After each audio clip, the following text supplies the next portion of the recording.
Fala pessoal, boa noite, tudo bem? Podcast Conexão Portuária, mais um episódio. Estávamos com saudade de vocês. Acabou as férias, todo mundo curtiu o Natal, Ano Novo, mas 2026 já começamos aí com mão na massa.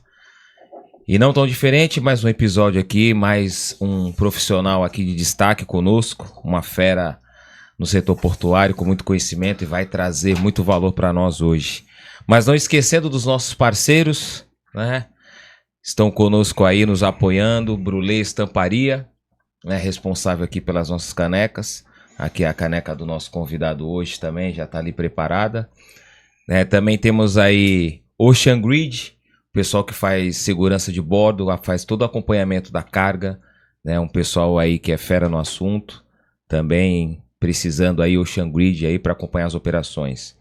Também temos Opera Consultoria Treinamento, um parceiro nosso aí que está conosco na parte de treinamentos. Você que deseja ingressar no mercado portuário ou você que deseja dar o próximo passo, preparação é o caminho, conhecimento é a chave para o sucesso. E aqui agora para falar de Porto, para trazer dicas, como diz o nosso colega Serrano. Como é que é, Serrano? Papel e caneta na mão. Papel e caneta na mão, porque hoje o nosso convidado, Douglas Odoni. Douglas, é um prazer tê-lo conosco aqui nessa noite. Obrigado por aceitar o convite do Conexão Portuária.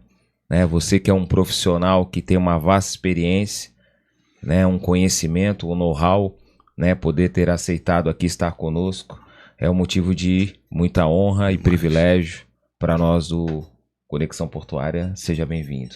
Muito obrigado, agradeço a oportunidade de estar aqui e poder compartilhar com vocês toda essa estrada, de aproximadamente 38 anos aí que vocês me obrigaram a fazer aqui a conta aqui do meu LinkedIn aqui desde o início, e eu apurei aqui que já são quase 39 anos de estrada aí, e na área portuária já vou fazer bodas de 25 anos.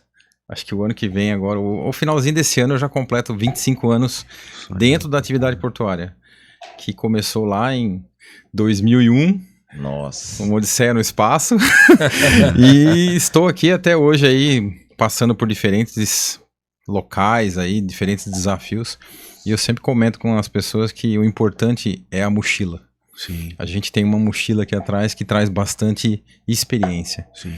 E a gestão hoje que a gente faz dos terminais, dos processos, tudo é aprendizado. Ninguém nasceu sabendo e tem que ter humildade para aprender. E Sim. Isso foi aprendido ao longo de muitos anos, muita experiência aí que a gente vai poder compartilhar com vocês hoje aqui no evento. Maravilha. Agradecer também, Boa noite, pessoal. Agradecer a Tríade. Agradecer ao Fábio, que não pôde estar aqui hoje com a gente, mas o Fábio é nosso parceiro, teve os outros compromissos aí, mas hoje a gente também vai representá-lo muito bem aqui, E Douglas, a gente traz um roteiro, onde a gente vai encaminhando aí, aí o nosso dia, a nossa noite, aí o nosso bate-papo, e ele ajuda a gente, mas também fica à vontade para... caso você queira abordar qualquer tipo de assunto, tranquilo. Hoje essas horas serão nossas, usufruindo um pouco de você. Então, maravilhoso. Quem não pegou, vai lá, papel, pega um papel, pega a caneta, anota essas dicas, as dicas que serão valiosas, tá? A gente tem o Douglas como referência, porque quando nós começamos meninos, ainda, então ele já estava no terminal, um dos quais a gente trabalhou, já era referência, então pra gente tê-lo aqui hoje é uma satisfação enorme, E como a gente sempre fala no GPND, a importância dos bons relacionamentos, a importância do teu desenvolvimento como pessoa e como profissional, porque se fosse qualquer outro momento, talvez ele não tivesse aceitado. Então, toda essa história, tudo isso que foi construído também pela gente, hoje ele só vem também corroborar com tudo isso, tá? Então, pra gente também é uma honra. Douglas, o que a gente precisa? Precisa de um pouco da tua história. Sim. Onde você começou, como você veio parar na atividade portuária, mas principalmente aquele início lá. Como foi o início da carreira do Douglas? Onde Não, foi? tranquilo. Como eu comentei, vocês me obrigaram hoje a fazer aí um túnel do tempo, né? Túnel do tempo. E aí eu fui buscar lá, até porque são tantas memórias que a gente tem aqui, mas eu comecei muito cedo. Eu, na época, tive a oportunidade, né, cara? Nós estamos falando aqui de década de 80, né? O Brasil atravessava momentos diferentes naquela época, né? Eu, como vocês já viram aqui, já me entregaram que eu já sou mais sênior, né? Eu nasci em 72, então em meados de 80 ali, eu tava ainda ali terminando o primeiro grau. Na minha época ainda só tinha oitava série, né? Não tinha nono ano como tem hoje. E aí, cara, surgiu essa oportunidade. Eu tinha um primo meu que trabalhava na Voit, máquinas e equipamentos. A Voit, para quem não tem assim muita referência, ela é uma das maiores produtoras de pás e turbinas para usinas hidrelétricas e máquinas de papel. E a conexão vem aí, né? Porque meu pai trabalhou a vida toda dentro da Melhoramento Papéis, que é uma empresa que já nem hoje, acho que nem é esse nome mais. A Voit ainda permanece. Então ela tá lá ainda fazendo os seus processos, ela fica ali no Jaraguá. E aí, cara, comecei como torneiro mecânico. Fui ser aprendiz, menor aprendiz no Senai. Aí você imagina, eu quando fui fazer lá o processo seletivo, né? A moça perguntou pra mim assim, você quer ser torneiro mecânico, mecânico geral ou caldeireiro? E eu olhei pra ela e falei assim, torneiro mecânico faz torneira? Ela falou assim, não, você vai trabalhar numa máquina que gira, que você vai fazer peças cilíndricas e tal. E o que faz o caldeireiro? Não, o caldeireiro vai fazer solda, vai fazer outros processos. E o mecânico? O mecânico vai mexer com a lima, vai fazer... Ela me deu uma breve explicação, porque eu não tinha a menor ideia do que faria noção, cada uma daquelas atividades. Mas eu tinha conversado já com meu primo e ele falou assim, não, Douglas, eu acho que tornearia é um negócio interessante, aqui dentro da Voit é um setor bem respeitado e você pode se desenvolver aqui dentro. E fui eu lá então fazer Senai na Leopoldina, no bairro da Leopoldina. Eu morava em Caieiras e tinha que pegar 2 trens para ir e 2 trens para voltar, porque eu ainda estudava à noite. Eu fazia processamento de dados, que era, na época, o curso mais procurado, pra gente aprender Basic e COBOL, né? Coisas que eu nem sei se existem hoje ainda. Mas era bem interessante esse vai e vem, né? E essa experiência crescendo ali. E aí, pessoal, para não tornar essa história muito longa, dentro da Voit eu pude ter mais contato com todos os processos, né? E lá dentro eu tive a oportunidade de prestar um concurso para ser desenhista, que era um curso que você podia fazer lá dentro. Eles tinham uma área de preparação dos desenhistas. Então eu, assim que pude, prestei a prova, e aí tem aquele detalhe. Eu tinha que estudar de sábado, das 7 até 1 da tarde, para poder ter um curso básico de desenho, para poder aplicar na prova. E era um processo muito rígido para você conseguir passar nessa turma de desenhistas, né? E qual era a grande vantagem de ser desenhista na Voit? A Voit, ela fazia com que esse profissional desenhista conhecesse todos os processos da empresa. Então, quando eu passei no curso e comecei a fazer desenho, né? A gente tinha uma rotina muito de passar em todos os setores, e não era assim, vai lá e conhece. Ficava 1 mês em cada setor. Então a gente acompanhou todo o processo, desde o desenho, fazia o molde, levava o molde lá na onde faz o molde são moldes de isopor. Sim. Você levava depois na fundição, a peça era fundida, a gente acompanhava a peça até ela chegar na máquina. Depois que ela era fundida, tinha que usinar ela, e aí depois você fazia controle de metalográfico, analisava a dureza, analisava tudo daquela peça, para ver se ela estava ok. E levava ela a ser montada na máquina. E acompanhava essa montagem. E por que eles faziam isso com a gente? Para que você, quando estivesse projetando alguma coisa, ou uma máquina, você entendesse a dificuldade que era, primeiro, produzir aquela peça, e segundo, montar ela. Para não fazer justamente o soldador soldar de cabeça para baixo, né? Que daí é um dos processos mais complexos que tem. E para você também saber que as coisas têm que encaixar em algum lugar, e não são coisas únicas. Então isso trouxe uma abertura de conhecimento muito grande dentro da Voit. E o meu primeiro contato também com... Hoje é AutoCAD, né? Na época lá era ainda MicroStation. MicroStation era um dos softwares da Microsoft que faz a mesma coisa que o CAD faz.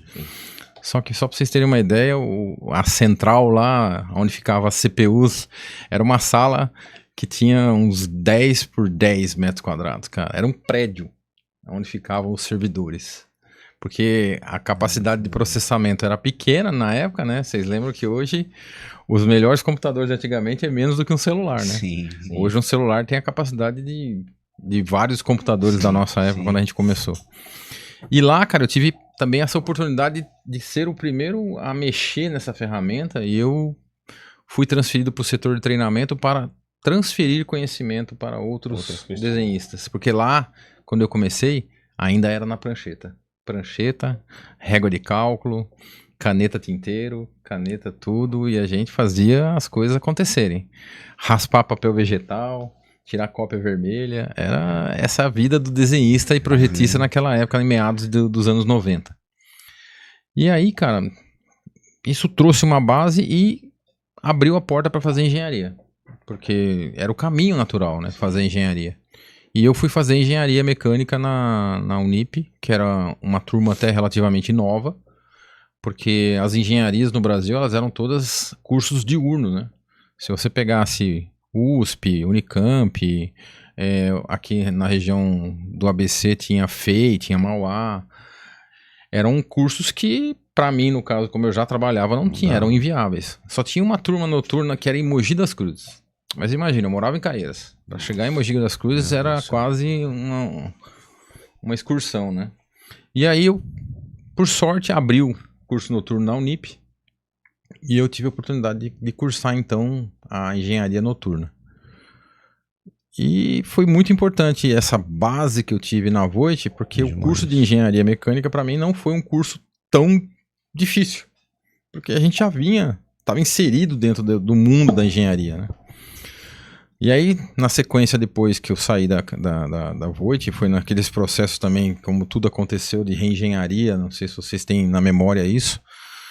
Aí, nos anos 90, teve esses processos de reengenharia. A Voit tinha 4.800 funcionários, mais ou menos, na época que eu estava lá, né? A gente falava que era uma pequena cidade, né? 4.800 pessoas trabalhando nesses processos todos, porque ela era extremamente verticalizada. Ela produzia tudo dentro de casa. A máquina saía lá de dentro. Então, depois eu acabei saindo nesse processo de reengenharia. No dia que eu fui desligado, saíram 1.200 pessoas. Nossa. Meu nome estava no meio. E aí, cara, fui atrás dos sonhos também e a oportunidade bateu de novo com um colega da faculdade para ser estagiário de engenharia na Brasilata. E para mim foi muito legal porque, de novo, lá eu continuei na área de engenharia e tive contato com o processo de manufatura, cara. A gente não tem ideia como é produzir uma lata. Parece algo muito simples, mas é um processo bem interessante, porque você tem que tratar a folha, você tem que imprimir a folha de Flandres, né, que é aquela lata, é uma chapa fina, tem todo um tratamento químico para você não deixar a tinta corroer a lata. E o próprio sistema de fechamento da lata é um desafio, né? Hoje vocês têm a lata que, antigamente, não sei se vocês lembram, quando você abriu uma lata de tinta, ela nunca fechava de novo. Sim. As modernas hoje não, você faz um clique, ela fecha. E isso foi desenvolvido na época que eu estava lá na Brasilata. Era uma patente desse colega que trabalhava e estudava comigo. Ai, que legal. E lá passei um bom tempo e tive lá, cara, a primeira oportunidade de ir para uma área que aí é ligada à logística. Começou o mundo Douglas Logística ali. Eu fui ser coordenador de tráfego. O que era o coordenador de tráfego? Eu cuidava do estoque de lata, que eram muitos itens. A gente tinha vários tipos de lata diferentes.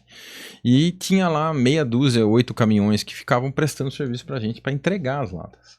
Então, além disso, de cuidar desses caminhoneiros que a gente chamava de agregados, eu comecei ali também a trabalhar com contratação de frete, entrava em contato com transportadoras para fazer os tiros mais longos, porque a gente chegava a entregar lata no Paraná. Nossa. A Brasilata ficava na Barra Funda e a gente ia até o Paraná. E ali também foi a minha primeira gestão, porque eu saí que a gente fala carreira Y, eu era um cara desenhista e fui ser coordenador de tráfego. Eu tinha 8 colaboradores que trabalhavam sobre a minha gestão ali. Foi a primeira cadeira. Foi a primeira cadeira e sem preparação nenhuma. foi na raça, vamos dizer assim. Então a gente foi aprendendo ali, eu fui aprendendo. Não foi fácil. É um processo muito difícil você liderar pessoas, principalmente se você não tiver preparação. Sim. Era muito difícil, assim, realmente lidar com situações de estresse, com situações onde tinha disputas internas na equipe. Às vezes eles se desentendiam lá e você tinha que ser o cara, o mediador, Sim. você tinha que entender o que está acontecendo, tinha que puxar a orelha quando precisava, Sim. tinha que dar o elogio. Então, isso é gestão de time. E essa é Brasilata ou é Braslata? Brasilata. Brasilata, então não tem Brasilata. certo, tá.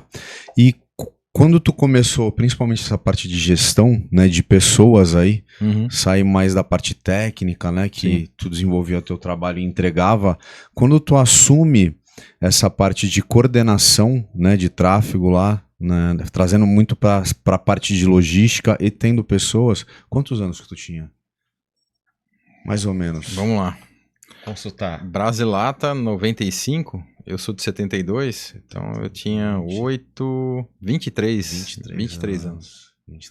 23 anos foi a primeira cadeira de gestor. E como é desafiador, né? Sim, É e desafiador como eu porque falei, não tem- tinha preparo. Sim, tu tem pessoas da mesma idade, tu tem pessoas mais velhas que começam Na verdade, a eu vou te julgar. dizer que na minha equipe eu era um dos mais Mais novos. novos. Eu acho que Com só tinha certeza, uma imagina. pessoa mais nova que eu na equipe, o resto eram tudo pessoas mais maduras Sim, e já com muito mais tempo de Brasilata do que eu também. sim. Porque eu cheguei lá, eu era estagiário, fiquei como estagiário 1 ano e depois eu já fui efetivado como desenhista. E no ano seguinte eu fui ser o coordenador. Coordenador de tráfego. E aí o tempo de Brasilata aqui, lembrando aqui, foram de 2 anos e 2 meses, né?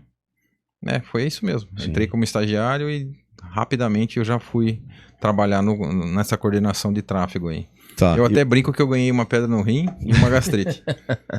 Não, imagino também, eu falo pra eles, quando eu fui trabalhar dentro do porão, como operador de piloter, como encarregado de operações na época, é onde que tu também era novo. Sim. E é onde tu começa a desenvolver. Acho que eu envelheci uns 9 anos. Eu falo, em 3 eu envelheci 9. É mó barato. Mas foi importante, foi um crescimento. Sim, demais. E o que tu acha que, naquele momento, o teu gestor enxergou em ti? Pra te dar essa oportunidade? Toda essa preparação que tu tinha, essa bagagem. Eu acho que o que ele acreditou em mim ali foi justamente porque como eu era um estagiário especial, vamos dizer assim, eu já tinha uma certa responsabilidade como estagiário. E quando eu fui ser desenhista, eu era um cara que sempre estava entrando em contato com a área de produção, com as pessoas. Eu cuidava das especificações técnicas. Sim. Gente, nós estamos falando aqui do pré-ISO 9000. Ainda se falava naqueles círculos de qualidade do Falcone, que era aquele livrinho do PDCA. Nem se tinha ainda ISO. Era um negócio... Consultoria. Falcone Consultoria. Eu fiz curso com Falcone na USP. Quando começou realmente, aí a época mais de Cargill. Eu fiz interpretação e auditoria interna ISO 9001. Versão, sei lá, 96, cara. Eram os primeiros movimentos mesmo, né, de curso. E eu era o cara que cuidava das especificações técnicas. Então eu andava muito na manutenção, na operação, na área de tráfego e tal. E o gerente na época abriu eles faziam muito processo interno, né? Antes de abrir para o mercado, eles faziam o aproveitamento interno. Ótimo. E eu me candidatei assim, cara, vou dizer para você, na cara e na coragem ali. Eu falei, não, eu quero ser gestor. Eu não queria mais ser só um especialista. Sim. Quando você fala assim, que você... Na verdade, você foi criando as conexões, né? Sim. Porque era parte do teu processo, as interfaces que faziam parte. Sim. Isso era mais uma atitude proativa sua ou o processo demandava? Digo que eu acho que é muito da educação também, né? Eu era uma pessoa muito educada. Sim. O berço, né? A gente fala do berço. Eu sempre fui criado pelo meu pai e pela minha mãe para respeitar as pessoas, para não ser... para entender e obedecer ordens e comandos ali, que ainda era a gestão daquela época, era muito isso, né? Você tinha que ser demandado para fazer as coisas, mas eu também tinha uma certa iniciativa. Sim. Que era um exemplo que eu seguia do meu próprio pai, que sempre que ele podia me conversar comigo, ele trabalhava de turno também, e ele dizia que a educação, o respeito, que isso era um valor, que não dá para você mudar isso, você tem que ter. Sim. Então, eu aplicando essa questão de humildade de perguntar, de respeitar as pessoas, acho que foi um dos que quem Deu muita visibilidade. deu a oportunidade para mim, acreditou que eu tava colocando lá uma pessoa que ia realmente fazer com que a coisa acontecesse de forma tranquila, em si, entre aspas, que não tem tranquilidade em gestão. Mas que eu respeitaria as pessoas que estavam lá, que eram todos mais velhos que eu, como ele falou, era um menino chegando lá na área. Mas acredito que foi muito isso, foi a postura. Exato. Que é o que a gente fala hoje para os jovens, né? Que é dessa geração. O respeito e a postura proativa é o que faz hoje você conseguir galgar novas posições, porque o que eu percebo dessa nova geração é uma pressa. E tudo que você faz com pressa, a chance de dar errado é muito grande. Muito grande. Sim. Porque você tem que ter o processo de maturação mesmo, de criar experiência, fazendo a coisa acontecer no dia a dia. Não adianta você pegar um cara que saiu da faculdade hoje e colocar ele para ser gerente. Ele não vai ter a bagagem de ter passado pelos processos. Engraçado que você falando isso, até perguntei mais assim, porque um ponto muito forte, né? Até o Luciano também comentou sobre isso. E isso é o que nós mais falamos hoje, né? Fazer o algo a mais. Sim. Mas como você falou, postura, educação, né? Eu vou lá porque faz parte do meu processo, eu já tenho oportunidade de conhecer. E é muito comum hoje, na área de gestão, quando você traz essa visão, essa percepção para a base, para outras pessoas, vamos colocar assim, é muito comum você perceber assim, pô, eu não vou fazer, isso não é do meu trabalho, né? E isso é tão forte, eu falo isso porque eu me identifiquei muito com o que você falou, né? Porque quando eu entrei na minha primeira grande empresa, né? Que eu trabalhei, tive a oportunidade de trabalhar, que você também passou por lá. Eu tinha muito esse dinamismo de ir na área, e eu escutava muito isso. Pô, isso não é a nossa função. Pô, você tá fazendo isso, você vai trazer responsabilidade para nós. E eu falo, cara, mas o resultado é produtivo, todos ganham. Então, isso é engraçado que você tá falando assim. Aqui nós temos uma dinâmica de não falar muita idade, mas, né? Todo mundo já sabe quantos anos nós já temos, mas brincadeiras à parte, eu falo assim, como pode... Não tão diferente, hoje você tem tanto acesso à informação, os livros, né, e tal. O princípio da liderança, o princípio da gestão, o que gera valor, resultado, isso nunca vai mudar. Não. Eu acredito que não vai mudar. Você falando do jeito que você falou, né, eu lembro que o Luciano comentou a mesma coisa, né? Que ele fazia algo a mais, ele ia lá, e foi quando o cara... Ele não queria ser, né, o mecânico, se eu não me engano, na função dele. Eu não quero ficar nisso muito tempo. Então ele era proativo. Foi o mesmo incômodo que eu tive quando eu era desenhista. Eu falei assim, eu não quero ser desenhista o resto da vida. Sim. E aí você foi buscar. E aí eu fui buscar e fui tentar entender, conversando com as pessoas, como que eu poderia galgar novas funções, e fui tendo esses mestres, né? Sim. Esse colega meu que estudou comigo teve um papel muito importante na minha formação também, pré-Porto. Que eu falei do Luiz Sintra, que foi um grande mestre para mim ali na formação portuária, mas antes disso, eu tive os meus gestores importantes. Eu tive o Edson Silva, que foi o meu professor de desenho lá, técnico. Ele me dava muito isso, da gente sempre procurar fazer o algo a mais, de poder se desenvolver e fazer. Então, eu tive esse apoio dessas pessoas que também me ajudaram. Não foi sozinho, não foi voo solo, né? Sim. É importante a gente sempre também procurar identificar essas pessoas que podem nos dar conhecimento, né? O Edson teve esse papel muito importante na época da Voit lá, que eu estive lá como menor aprendiz. A gente era muito jovem ainda, tanto que ele era formado na universidade, que antes da Unip ser Unip, ela era IEP, Instituto de Engenharia Paulista. E o curso era só diurno. E ele conseguiu, através também dessa habilidade que ele tinha, ele conseguiu estudar e trabalhar simultaneamente na época, que era um grande desafio. Bom demais. Então ele fazia jornadas diferentes lá nesse setor que a gente trabalhava, que era o setor de desenho técnico, e conseguiu se formar, e ele passava muito isso para mim, tanto que eu fui fazer o NIP, porque ele falou, não, Douglas, mesmo que seja noturno, não fuja da engenharia. E aí, cara, na Brasilata, o Roberto, que era o Roberto Ceni, que era o meu colega de escola, ele era meu colega de classe, mas lá ele era o meu gestor. E ele era uma pessoa mais sênior também, a gente chamava ele de vovô na nossa classe, porque a moçada lá tudo tava na faixa dos 20 e tantos anos, e o Roberto já tava na faixa dos 40 e poucos anos. Que legal. Então ele era o nosso mentor para questões da vida, questão de experiência. Sim. Ele já era coordenador há muitos anos, e foi bem legal isso, porque ele também me ensinou, me deu os caminhos dentro da Brasilata, do que tinha para fazer, como fazer, e isso foi importante. Então a gente tem que também ter esses nossos, como é que eu vou dar um nome para esse pessoal que nos ajuda, cara? Anjos da guarda. Sim. São os nossos anjos que às vezes a gente nem percebe que ele tá ali, mas ele tem um papel muito importante. Teve o primo que me levou para a Voit, teve o Edson na Voit, teve o Roberto Ceni na Brasilata. O próprio depois, na sequência que eu fui lá para a Perstorp, lá para o Albras, o seu Mário, que era o dono da empresa, cara, ele conversava muito comigo e me dava muito, assim, insights de cara. Ele que falou para eu fazer, por exemplo, ele falou assim, cara, faz administração industrial na USP, é um curso muito bom, eu fiz. Então eu fui atrás, corri atrás, consegui me matricular lá nessa pós-graduação. Foi a primeira pós que eu fiz, que é de administração industrial. Sim.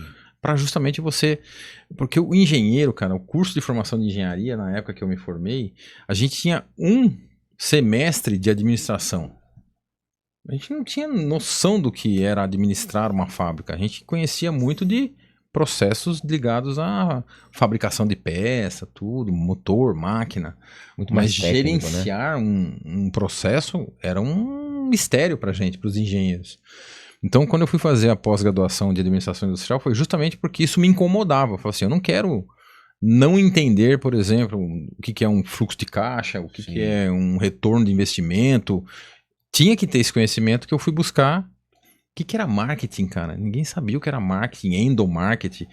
Na pós-graduação, a gente teve contato com isso, tanto que o nosso trabalho de conclusão era montar um produto novo.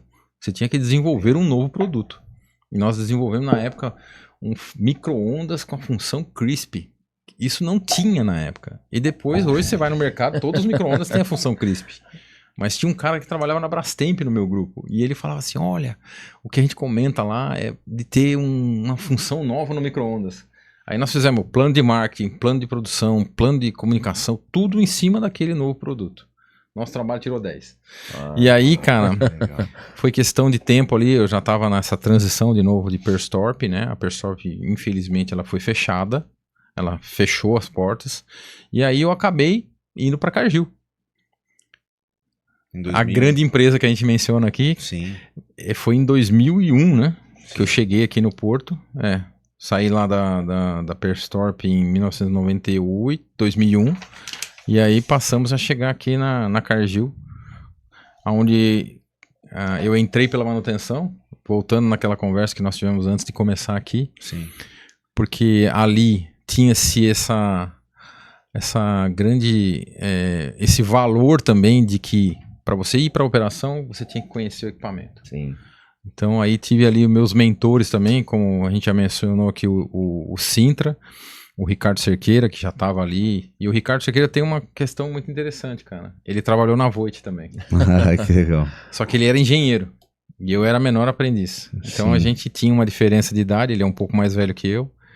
Mas é muito engraçado, né? Que você depois vê a carreira acontecendo e o Ricardo foi para Santarém e eu entrei no lugar dele. E depois ele saiu de Santarém, voltou para o Guarujá e eu fui para Santarém. E aí, aqui em Santarém, aqui no Guarujá, junto com o Sintra, nós contratamos o Boal. O Boal ficou aqui e quando eu saí de Santarém, ele foi para lá. Então, você vê que a gente tem ali um grupo de pessoas que estão rodando aí. O Antônio Boal também é uma pessoa muito competente no que faz. Hoje ele está aqui à frente aí de 2 grandes grupos aí. E teve uma carreira muito parecida com a minha. A gente conversando várias vezes. Ele também foi menor aprendiz. Então a gente teve muito assim a carreira construída. Sim. Sim. Não foi também do dia pra noite que a gente conseguiu chegar onde a gente chegou hoje. E o legal dessa transição Cargill ali foi que aprendemos dos equipamentos e lidando com pessoas mais velhas. Poder mencionar aqui Genivaldo e Ítalo. Os dois eram os coordenadores de manutenção e eu entrei para ser líder deles. Sim. Eu tinha nem 30 anos e eles já tinham mais de 40 também. Sim. E já estavam ali já uma Já um longa tempo, jornada, né? Então foram pessoas muito importantes também que, com a humildade de que eu não conhecia as coisas, e aí eu falo para vocês, independente do cargo que você tiver, cadê o Douglas? Tá lá na cabeça do elevador, cara. Eu queria saber como é que desmontava, como é que montava, porque eu sabia que eu tinha já a pretensão de no futuro ir para a operação. Então eu entendia que eu tinha que entender, porque você imagina um menino que veio lá de uma fábrica de material de lata, ver um elevador de caneca fazendo 1.500 toneladas a hora. Até o número é assustador, né? Sim. Tem gente que não tem ideia do que é uma tonelada. Sim. Aí você fala 1.500 toneladas por hora. Sim. Aí o cara fica imaginando um negócio assim, um navio tem 70 mil toneladas, cara. É um negócio, os nossos números são muito assustadores. Sim. 2 milhões de toneladas. As pessoas mal conseguem entender o que é 50 quilos, cara. Sim. Acha que já é muito. Sim. Então você imagina a nossa vida Dia quando a dia. gente fala ali de milhões de toneladas. O projeto ao qual eu estou trabalhando agora, a gente fala em 9 milhões de toneladas de grãos e 3 milhões de fertilizante, ou seja, é um terminal para 12 milhões de toneladas. 12 milhões de toneladas. É um negócio assim, faraônico, mas... Em tudo isso, em todo esse teu depoimento até agora, que tem mais um pouquinho... Estamos na metade. Estamos na metade. O que chama atenção, né, sempre, as questões relacionadas à própria preparação, né, que tu foi criando toda essa bagagem. Eu ia perguntar até, não sei se tu vai lembrar, o nome desse primeiro gestor que te deu essa parte de coordenador de tráfego lá. Tu lembra o nome dele? Sim, foi o Roberto Ceni. Acertou, né? O Roberto que, Então, ele que me direcionou ali. Talvez tenha sido um cara Sim. visionário que tenha acertado e, claro, com toda a tua competência, vontade. E é o que a gente sempre fala para as pessoas, né? Cara, vai atrás, corre. E hoje, né? O profissional de sucesso que tu é, claro, primeiramente também a gente tem que entender, começar como pessoa, né? Porque também eu vou poder ser alguma coisa, mas se eu não sou uma boa pessoa, como tu fala, valores, educação, princípios, né? berço, princípios, cara. Pra gente, eu acredito isso, acho que o Éder também faz toda a diferença, o Douglas não menos. Então tudo isso corroborou, né? Para que tu chegasse onde você tá hoje, nessa ânsia de aprender, essa ânsia de conhecer o processo como um todo, né? Que daí depois da Cargill você volta a falar, que a gente quer absorver isso de ti, até você chegar onde você tá hoje. Sim. Né? Cargill foi a escola. Sim. Para Porto, né? Foi a primeira atividade portuária, foi ali na Cargill. Então a escola foi entender equipamentos, mas em paralelo a isso, o que foi muito forte na formação, que o Luiz Eduardo Sintra ajudou bastante, Genivaldo, Ítalo, e Roland e Batista, e aí eu não quero deixar ninguém de fora, o seu Hermes Anguinoni, tem ali o Elber, tem o Gabriel, e todo mundo que tava ali, cara, sempre trabalhando como um time. Nossa, e a gente buscava ali realmente excelência, e uma coisa que é muito importante que eu aprendi ali naquela escola foi a questão de gestão de segurança. Ali foi que realmente eu tive os primeiros contatos com procedimento seguro, com a questão de você fazer bloqueio eletromecânico, de você fazer acesso a espaço confinado, assinar as AFs, né? É uma coisa que quando eu conto hoje para algumas pessoas que eu, como gerente, para liberar um espaço confinado, eu tinha que ir até o local e eu tinha que entrar dentro do lugar. Eu só assinava a AF, a ASE, Autorização de Serviço Especial, isso, ASE. Eu só assinava a AF de espaço confinado se eu entrasse no lugar. Se eu não entrasse, ninguém entrava. E aí eu tinha até uma história engraçada. Tinha um mecânico que ele era todo barrento, né? Você vai lembrar dele, eu sumi o nome dele. E um dia nós fomos lá e tinha que entrar num chute lá que tava meio obstruído. E ele falou, não, seu Douglas, deixa que eu entro. Eu falei assim, não. Se eu não entrar, você não entra. Ele falou assim, como assim? Sim, eu tô liberando pra você entrar lá dentro. Eu vou primeiro. E isso o pessoal ficava louco, assustado. Falava assim, esse gerente é doido, cara. Ele sai daqui todo sujo. Eu saía todo sujo de açúcar. Sim. E assinava. Não, pode entrar que eu entrei. Então, isso criou a imagem, né? Como você falou, a gente vai criando uma imagem que as pessoas lembram da gente e até emociona um pouco, porque quando eu saí da Cargill Guarujá e fui para Santarém, eu recebi uma placa. O pessoal me deu uma plaquinha, eu tenho guardado até hoje. Ai, que irado. Que você deixou uma marca nas pessoas Sim. que aqui estão. E isso eu levei pra minha vida, porque a gente construiu uma imagem. A imagem do cara que ouvia as pessoas, Sim. que ia na área, que estava querendo sempre aprender. Isso são valores que você traz como gerente, como coordenador, que as pessoas enxergam. Sim. Você pode pensar que elas não enxergam, mas a gente fala que a gente é uma vitrine. Sim. Que a gente até brinca, né? Uma época você é pedra, uma hora você é vidraça. Sim. Quando você vira gestor, você deixa de tacar pedra porque as pessoas vão estar te olhando. Sim. Então, você tem que ser o exemplo. Você Sim. tem que mostrar para aquelas pessoas que você não está fazendo aquilo só porque você está ali. É porque aquilo é importante e você respeita aquilo e você tem aquilo como valor. E na questão da segurança, né? Todo discurso que alguém me convida para falar sobre segurança, eu digo, segurança é valor, não é prioridade. Porque prioridade você muda. Sim. O valor não. Sim. Então, se a gente aprendeu lá, tinha uma frase, né? Não sei se vocês lembram disso. Nenhum serviço é tão importante que não possa ser feito com segurança. Faz 25 anos que eu tô no Porto e eu não esqueci essa frase. Essa frase tinha lá alguém dito isso muito tempo antes até da gente chegar aqui. E eu levo isso pra vida. Nenhum trabalho é tão importante que não possa ser feito com segurança. Caralho, E isso é difícil, porque você vai sofrer pressão, o cara da logística vai te ligar dizendo que tem 500 caminhões esperando para descarregar, Sim. que o trem parou, que tá Tem que pagando talhar o estadia, navio. que você tem que talhar o navio, e enquanto não tiver seguro, não vai talhar. Eu passei por desafios muito grandes de segurar a onda, Sim. mas porque também tinha pessoas que estavam com a gente que tinham esse valor. Ou seja, não adianta você também ter o valor sozinho. Não. Se a sua liderança também não tem o valor, ele vai te pressionar para você quebrar o valor. Exatamente. Então, a gente como gestor, a gente tem muito esse papel também de que quando alguém vem e fala não tá seguro, então não faz. E ir junto para tentar tornar aquilo seguro para você poder fazer.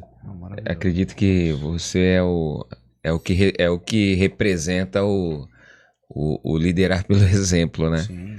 E tem uma coisa que nós falamos assim, nada vai ser feito através de você se não for feito em você. Então você não lidera pelo exemplo só falando, pelo marketing. As pessoas têm que enxergar esse valor em você. Então para nós, né, para quem está nos assistindo, né, para quem é eu falo muito assim, ser líder é um preço a ser pago, né? Sim. A conta é... Porque você tem que estar preparado para tudo isso, exatamente. Então, mas esses exemplos ilustram muito isso na realidade. Do que a gente viveu, né? Maravilhoso escutar, isso... É assim, maravilhoso escutar porque, eu tive a oportunidade, né, de ser entrevistado por você um dia, né? E falou, ó, quem vai te entrevistar é o Douglas Odoni, na Cargill. Eu falei, caramba, né? E foi o Gabriel Calçado. Então, assim, hoje, né, você tá sentado aqui contando essas histórias pra nós, e eu segui, né, pelo caminho da liderança ali, com muita humildade, como você bem colocou, respeitando, né? Eu tive a oportunidade, até falando para quem olha para nós hoje, né? Eu tô um pouco distante ainda ali, né, do Douglas Odoni ali, mas é uma caminhada. É uma caminhada. Eu tô mirando. É uma caminhada, né? Mas eu falo pro pessoal, cara, você tem que determinar, você tem que buscar, você tem que conhecer, né, até a nossa headline ali, né? Preparação é o caminho. É o caminho. Então, assim, isso é muito satisfatório para nós, né? Porque isso mostra realmente que tudo que você falou aqui, e muitos cafés que nós tomamos, que nós nos incomodamos muito quando nós assistimos, não sei se a gente pode falar de modelos de liderança, né, cara, que não condiz, e aí as coisas saem do eixo e fala, cara, você tem que tomar uma decisão, mas você nunca vai tomar uma decisão que comprometa uma pessoa, né? Eu não conheço, eu não tô lembrado de alguém que fala assim, cara, se eu não Se eu entrar, você não Se eu entra. não entrar, ninguém, É a primeira entrava. vez. É a primeira vez que eu vejo assim, cara, eu ia lá. Mas é onde também faz, cara, e é o que eu acredito, das pessoas entenderem e enxergar daí o valor da segurança, né? Sim. Vindo da gestão da alta liderança, né? Eu lembro quando eu entrei lá no grupo no final de 2002, no começo de 2003, pô, a gente parar o embarque pra gente fazer a abertura da CEPAT, cara. Sim. Porra, tu parar, não. Daí o Gabriel falou, não, a gente vai parar. Para a operação, vem todo mundo, a gente vai fazer a abertura, vai cantar o hino, vai fazer o que tem que fazer e depois a gente vai Depois voltar à retorna. liberação. Ou seja, e o Célio falava muito isso, o Célio Soares, cara, quando ele falou assim, num dos bate-papos que a gente teve, ele falou, quando a gente vem pra Cargill, a gente entra num processo de cargilização que eu pensei que eu ia ficar doido. Sim. Que eu vim de outra empresa, né, que não tinha essa visão, essa metodologia. Então, quando eu entrei, eu falei, não vou ficar aqui não. Mas depois quando tu entra, né, no jogo, tu absorve esse tipo de cultura, cara, é maravilhoso. Eu passei por porque três ela tem uma empresas. cultura, né? Sim. Então, você entrando na cultura e vendo que aquilo também não é algo errado, é algo bom, que algo funciona. que te fortalece como Sim. profissional, a experiência adquirida nesse primeiro, aí eu falo, foi uma coincidência da vida, mas Sim. a primeira experiência foi numa escola muito boa. Sim. Na sequência eu passei por mais 3 traders que tinham seus valores também, Sim. mas que a gente pôde até elevar o nível Sim. de segurança, de comprometimento com a experiência da base, que foi formado ali, né, em meados de, como eu comentei aqui, 2001 até 2005, 2006, Sim. E levei esse aprendizado, né, e de liderar pelo exemplo e fazendo as coisas acontecerem da forma que você faz. E eu já vi muita gente assinando autorização de serviço especial sentado na cadeira, sem saber nem o que está acontecendo lá na área. E isso faz com que você viva sempre numa corda bamba. Sim. Porque no momento que der o acidente, foi você que liberou. Então eu tinha para mim, e isso aprendi com o Luiz. Sim. O Luiz falou, você vai assinar a ASE, vai no lugar. E isso eu aprendi, assim, categoricamente. Sim. De ir lá, assinar, de ter que ligar para ele às vezes também, porque tinha sempre aqueles procedimentos, né? Sim, que quando, em algumas situações, você tinha que ligar até pro Wilson Santi. Tinha que ligar lá para ele em São Paulo para pedir uma autorização. E eu liguei para ele umas 3, 4 vezes, cara, de madrugada, 2 da manhã. Seu Wilson, aqui é o Douglas, sou gerente aqui do terminal. E logicamente que ele me conhecia. Falei, o que foi, Douglas? Eu falei assim, ó, o Luiz tá de férias e não tinha celular tão fácil quanto tem hoje, né? Mas eu consegui falar com ele e falei, olha, eu preciso entrar na base de fluxo e eu preciso da autorização de um superior para que eu possa acessar. E ele, na boa, o que você já fez? Bloqueei isso, bloqueei aquilo, já tô... Que eu também não estava no terminal, né? A gente fazia liberação por telefone. Sim, sim. 2 da manhã, mas o coordenador que está lá presente, o coordenador do turno, já fez o bloqueio, já me mostrou aqui a liberação dos colaboradores que estão lá, tudo, e eles vão só trocar uma célula. Posso entrar? Ele falou assim, aí ele fazia de novo, você checou isso, tudo bem. E ele falava assim, quando terminar, me liga.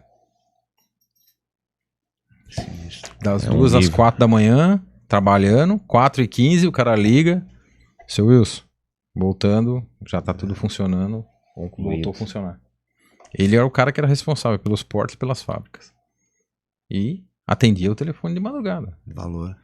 Hoje eu não sei se isso acontece. Valor. Acontece, as liberações continuam assim, e eu falo muito para quem lidera hoje em dia, o nível de confiança que as pessoas têm na gente, e é o que a gente não pode perder, é muito grande.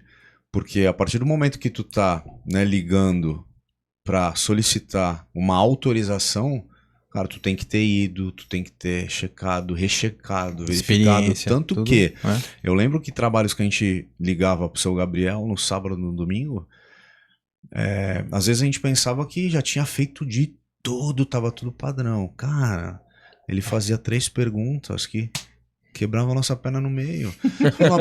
Caraca, o cara na casa dele, meu. Ele tá olhando. Onde? Isso chama mochila. Então, já tinha feito 1000 liberações já. E você tava só na número 20 ainda. Ele já tinha liberado 990 a mais. A mochila tá Tá pela metade a dele, né? A do Gabriel entendeu? já tava... A do Gabriel já tava Fala, cheinha. "Ué, o cara tá não sei aonde, cara, fazendo não sei o que", e ele trazia aquelas 2, 3 perguntas, a gente falava, mas é o que a gente fala, a bagagem, a experiência, às vezes não Sim. tá no local, tá com a cabeça um pouco mais fresca, né, até, e fazer perguntas cirúrgicas ali, ou trazer o olhar, né, aquela visão cirúrgica para conseguir contribuir até para que seja, para que fosse feito um trabalho seguro, né? Então isso foi maravilhoso. Eu acredito que dentro dessa visão toda que você compartilhou, né, de ter o primeiro cargo de liderança, né, pela sua postura, pela sua iniciativa, que isso não mudou, nunca mudou, né? Isso nunca vai mudar. Acho que esse é o princípio realmente de para quem quer seguir um caminho de êxito na área de liderança. Qual o maior desafio da gestão hoje? Você que já atravessou, né? São tantos momentos, tanta transição, né? De liderança, de gestão, ferramentas, programas. Qual o maior desafio da gestão falando hoje, 2026, Douglas? O maior desafio da gestão em 2026 hoje, cara, é justamente formar equipes. Porque, como foi citado pelo Daniel, hoje você tem um oceano de informação, mas a profundidade muito pequena, muito rasa. Então, a tecnologia ajuda muito, porém ela está tirando um pouco da pessoalidade mesmo, das pessoas terem contato de falar, um olhando no olho do outro. As pessoas hoje preferem mandar mensagem para uma pessoa que está do seu lado. Isso eu tenho vivenciado, e isso vai trazer um problema, não talvez agora, sim, mas eu acho que mais alguns anos a gente vai começar a sentir uma falta de pessoas que queiram realmente fazer atividades, vamos dizer assim, atividades mais manuais também, né? Sim. Porque no fim do dia, nem tudo é automatizado, né? Não. Atividade portuária no Brasil ainda, eu já tive a oportunidade de estar em outros lugares, né? Em outros portos do mundo aí, e acho que a automação, a inteligência artificial, ela vai ajudar, mas ela tem que ter um limite, porque senão a gente vai realmente deixar de fazer as coisas que precisam de pessoas. E foi engraçado essa semana, fui fazer um teste de inglês aí para ver como é que tá o nível de fluência, né? E a moça me perguntou isso, cara. A mesma pergunta que você me fez agora, ela fez em inglês. E eu tive que responder para ela em inglês. E a resposta foi essa que eu dei para ela. Falei assim, o grande desafio é fazer com que essa tecnologia nos ajude e não nos elimine, né? Porque senão a gente vai acabar... o que essas pessoas vão fazer? Temos muitas pessoas que estão aí chegando das faculdades, chegando das universidades. Então, ainda aqueles que nem entraram na universidade ainda, é o caso da minha filha. Minha filha está no momento agora em que ela vai iniciar a carreira dela acadêmica ainda, para poder depois buscar uma atividade, né, um trabalho. Porque a gente fala que trabalho não falta, né? Verdade. Não. Tem muito trabalho. Tem. O que está faltando hoje é realmente um pessoal que queira também entender que aquilo é o primeiro passo, né? Sim. Eu já tive muita conversa com os famosos trainees que já querem ser gerentes, né? E aí vocês vão lembrar, muito legal, me perdoe, Fábio Davoli foi um dos trainees que a gente recebeu aqui, eu e o Boal, 2 santos, né? Eu e o Boal na manutenção, eu na operação, e o Davoli chegou todo trainee, cara. Não, que o processo seletivo era muito agressivo. Então você tinha 5.000 candidatos, passava 4, 5. Então os caras, eles se achavam o último biscoito do pacote, cara. Então eles chegavam... E aí eu olhava pro Boal e falava assim, ei, Boal, vamos botar ele no turno? E colocamos ele no turno, cara. Ele foi ficando manso, foi ficando calmo. Sim. E ele foi entendendo... E a gente falava pro pessoal do turno, né? Sim. Bota pra trabalhar mesmo. Coloca ele lá pra ver lá o posto do elevador, fazer inspeção no túnel, acompanhar o navio. E, cara, ele agradeceu muito pra gente. Depois, bacana, né? Porque ele falou assim, não tinha noção. Vocês dois, apesar de eu estar cansado, sujo, eu aprendi o que é realmente trabalhar num terminal portuário. Muita gente não tem a menor Tem noção. noção do que acontece ali. Não Mas tem. é uma atividade bem interessante. Sim. E como tu falou, né, a bagagem, né, tá por dentro do processo. Eu acho que lá no teu começo, né, que você falou, lá da preparação dos desenhos na Voit, né, e eu coloquei aqui como ponto forte, né, o entendimento e o acompanhamento do processo como um todo. Porra, isso traz uma bagagem, uma visão, né, e até fatores que auxiliam na argumentação e na ajuda também, né? Sim. E aí sim, desse entendimento depois que você teve, que você assumiu depois os cargos de gestão. Você vem, né, da parte técnica, da engenharia, né, que te trouxe uma bagagem, né, muito grande aí, tanto de conhecer de equipamentos, né, na raiz, no nascimento deles. Sim. E aí depois foi para a parte de gestão, daí veio para operação, entendendo já e conhecendo toda a parte de manutenção, né, de mecânica do equipamento, e assumiu que eu acho que também ganhou uma força violenta, né? Quando tu conhece dos ativos, dos equipamentos, como eles funcionam, aí tu tem uma bagagem maravilhosa e grande, né? Pra tu fazer uma gestão do terminal, né? E te permite também depois ir pro projeto também, né? Quando você vai fazer um novo terminal. Assim, não só num nível hierárquico, como ele falou. Assim, sim, não. Mas eu tive a oportunidade, quando eu fui para a área de operações, eu fui em 2013, se eu não me engano. Em 2014 eu fui para minha primeira parada de manutenção. Cara, e aí foi lá que eu aprendi. E desde então eu acompanho paradas até hoje. E as paradas estão diminuindo cada vez mais. Sim. Antes a gente tinha um mês. Às vezes 3 meses. Quando eu cheguei na Cargill em 2001, a gente só tinha soja. Então era verdade. fevereiro, março, abril, maio, junho, julho, agosto... Sim. Setembro, outubro, novembro, dezembro, janeiro era manutenção. Era trocar caneca, era trocar cabeça de elevador, era verificar se o chip loader precisava fazer alguma coisa. Você tinha 4 meses para trabalhar manutenção. Hoje, você mal tem 20 dias. Hoje o agro tá tão agressivo, né? Que... Não, e também a questão... Olha a escola, né, cara? Um dos primeiros treinamentos que eu participei eram manutenção preventiva e preditiva. Eram técnicas que estavam ainda lá em 2001, começando mesmo. Você monitorar o seu redutor de forma contínua. Sim. Você usar aquelas ferramentas de vibração, de termometria, de controle de calor, de entrar com as câmeras para verificar ponto quente. Sim. Eu não sei se vocês vão lembrar disso. Parece nostalgia.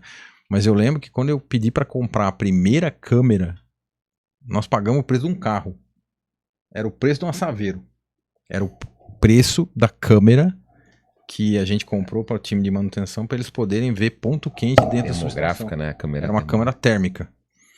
Era uma câmera bonita da Sony, assim, cara. Tinha uma caixa, era um cofre, cara. O Ítalo andava com ela assim, como se fosse um bebê, cara. Assim, cuidado, porque a gente começou as primeiras câmeras Mavica, cara, com disquete, que a gente fazia inspeção na área e começou a colocar a imagem na vida da gente. Mas você vê, hoje uma câmera termográfica é menos que um celular iPhone. Você compra uma hoje, até o iPhone acho que já tá fazendo termometria daqui a pouco. E eu lembro que a gente começou também esses primeiros estudos para que você realmente pare o mínimo possível. Para que você consiga planejar as suas manutenções de forma contínua junto com a operação. E aí que vem o grande desafio também. O gerente de operações, ele tem que entender que se não tiver esses momentos de manutenção, o processo vai parar. E aí ele vai perder produtividade. Muito mais do que se ele fizer pequenas paradas programadas, controladas, que vão permitir que ele tenha uma duração maior da disponibilidade do equipamento. Que ele vai parar corretivamente. Aí o impacto é muito grande. Lembra o EDT? Sim. O Emergency Downtime não mudou, é o mesmo. Só que o nível, por exemplo, e aí eu vou tentar usar a memória, tá? Eu lembro que quando eu cheguei, o EDT, ele flutuava em torno de 3% de parada por quebra. E eu fiquei 3 anos aqui no Guarujá e depois fui para Santarém. Eu lembro que quando eu saí, a gente estava chegando perto do 1,5. E o nosso objetivo era chegar um dia em 0,5% de EDT. E como que a gente ia chegar nisso? Tinha um planejamento, não era assim também. É isso que eu falo. Sim. A empresa tinha uma visão e ela capacitava os seus funcionários lá, o time de manutenções de todos os lugares e de operações, e a gente ia sempre junto, porque se o cara da operação não entender que ele tinha que fazer essas paradas, e eu tive isso muito quando eu fui pro TGG, porque o TGG era um terminal que não tinha elevador de caneca, né? Até hoje ele não tem, era só correia transportadora, a disponibilidade automaticamente já é um pouco maior, porque hoje eu não sei como é que tá a disponibilidade de elevador de caneca, mas era um dos equipamentos que mais dava dor de cabeça, principalmente pro açúcar. Com a questão de agarramento do açúcar lá nas canecas. Mas hoje, não sei como é que tá hoje. Eu lembro que eu tô um pouco afastado aí nesses últimos 4 anos, porque quando eu saí da Cofco, ainda era responsável por EDT. Sim. Mas como eu saí da Cofco em 21, e nós já estamos entrando em 26, eu não sei hoje como é que tá, mas eu lembro que a gente trabalhava com números menores do que 1. E como se chegava nisso? Fazendo as preventivas e as preditivas. E aí vem também o aprendizado lá da ADM, né? Que era o programa MEGA. Modelo de Excelência em Gestão de Ativos. Era o MEGA. Que era um programa também corporativo, que tinha o apoio da PCM, manutenção, não estou fazendo nenhuma propaganda. Sim. Mas ele era uma empresa especializada em manutenção e implantação de programas aonde você levava, e aí eu pude ver isso agora num retorno que eu tive na ADM, o Kleber veio aqui, né, e mencionou a minha passagem por lá, e eu fiquei muito feliz quando eu voltei lá agora recentemente, e eu percebi que o time operacional realiza manutenções. Tem coisas escritas na parede, assim, de como fazer o acompanhamento daquele processo. Sim. Ali. Então a galera que antes só ficava do tipo... Parou aqui e sentava, hoje não. Sim. Tá junto. Eles só chamam Fazendo. a manutenção quando ele tá além daquilo que ele consegue fazer, que é a manutenção autônoma que a gente fala ali, que o cara consegue ser treinado, Sim. melhorou a capacitação do funcionário, que hoje ele tem conhecimento de elétrica e mecânica básicos, não é só limpador de grão caído no chão. Sim. E isso permitiu com que os processos hoje tenham uma disponibilidade muito maior do que tinha quando a gente batia a lata lá Sim, ainda sim. nos anos 2000 lá, né? E até as tecnologias, né? Das As próprias tecnologias, canecas que sim, mudaram também, hoje isso aí também já mudou bastante hoje. ajuda demais. A gente está instalando, né, atualmente lá, como tu falou, né, elevadores que, nossa, Elevador São para os- 2.500 hoje. Que são, conseguem ficar um ano inteiro funcionando. sim, são agressivos Você trocando demais. caneca ali eventualmente, mas tem que parar para trocar. É aquela Sim. famosa assim, tem que ter o respeito com o equipamento. O que Sim. acontece hoje nos terminais que a gente... Vocês lembram que teve muito incêndio? Sim, Uma Começou a época- ter uma época sim. que foi ali meados de 13, 14, 13, 14, 15. que não foi só um. Não.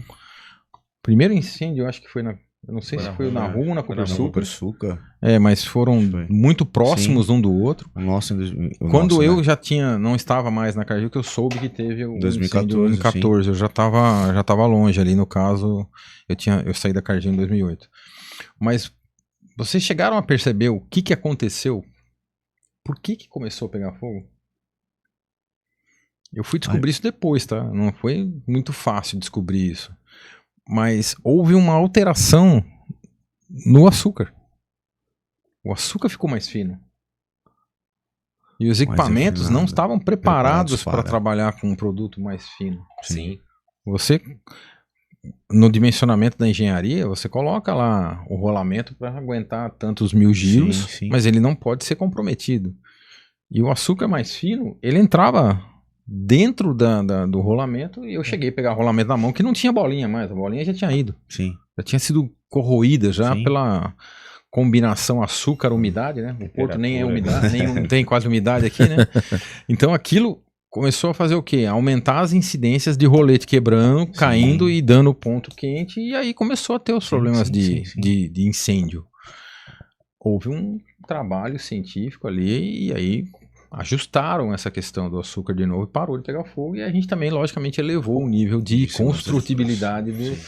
Isso você vai conversar com os caras da Tecnomoageiro hoje, se você pega os mais antigos, eles vão lembrar dessas histórias. Vão falar assim, não, a gente mudou a especificação de equipamento para atender um novo produto. Que era um produto mais fino, mais seco, mais... E foi a duras penas. Tivemos que pegar fogo em 3 terminais para que a gente pudesse entender que tinha que fazer um ajuste tecnológico. Sim. A mochila. A mochila. Se liga, se liga. É a mochila, pesando mochila. aqui atrás. Não, então, cara, é sensacional. Daí tu ficou falando, eu fiquei pensando na importância, né, da parte da engenharia com esse equipamento. Aí sim, depois tu vem pro processo, conhece a operação, daí tu vai conseguir entender a importância de uma parada, a importância do cuidado ativo, a importância de eu trabalhar nas 52 semanas, nas 48, né, também, e não só naquelas 4 que eu tenho para fazer uma parada. Então tudo isso muito também vem na minha cabeça o Célio falando muito disso. Não, a gente tem que daí vislumbrar isso. Pô, o que eu consigo fazer nas 48 para cuidar do ativo, para eu também não ter uma parada tão longa, eu conseguir diminuir, tá? Com essa mochila cheia tua hoje, tá? Então hoje tu tem, foi gerente de operações, foi gerente de manutenção, foi supervisor, hoje gerencia a parte de projetos, né? Então, como essa mochila cheia, né? Do entender da qualidade do açúcar, da química, como ele entra. Cara, isso hoje te dá, né? Pô, uma bagagem e esse conhecimento só para tu ajudar, né? As empresas para que elas consigam criar estruturas e terminais e, sei lá, indústrias com alto padrão de qualidade. E como é o desafio de estruturar um terminal? Para algo novo, né? O que eu tô fazendo? Quais são, né? Que tá aqui a pergunta que a gente colocou. A pergunta é essa mesmo, e eu já tinha até dado uma olhada nela. O desafio maior de tudo é porque a atividade portuária, ela tem o que eu chamo dentro da cerca e o fora da cerca. Sim. E essa carreira construída ali em Cargill, Bunge, ADM, me trazia muito essa experiência do que acontece nas 4 linhas, vamos dizer assim, dentro do campo. Sim. E você entra naquele famoso um dia após o outro, descarregando cada dia mais caminhões, cada dia mais vagões, com performance melhor para que você tenha o seu recorde de movimentação. Mas, queira ou não, muita coisa acontece fora das 4 linhas.